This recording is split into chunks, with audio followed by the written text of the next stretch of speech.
মা, তোমার কথা খুব মনে পড়ছে। পুরো 3 বছর হয়ে গেল তোমার মুখ দেখেছি না বোনের মুখ। কিন্তু কোনো ব্যাপার না, আগে ভারত মাকে রক্ষা করি, তারপরে তোমার সাথে দেখা করব। শুভদীপ ওখানে কি করছে?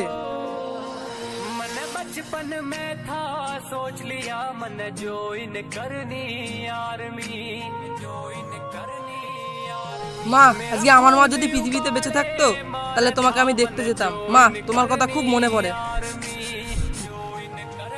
ভাই ভাই ভাই, আমার ছুটি মঞ্জুর হয়ে গেছে। এবার সবার আগে বাড়িতে গিয়ে মায়ের সাথে দেখা করব। আরে বাহ শুভদীপ, এ তো খুব খুশির খবর।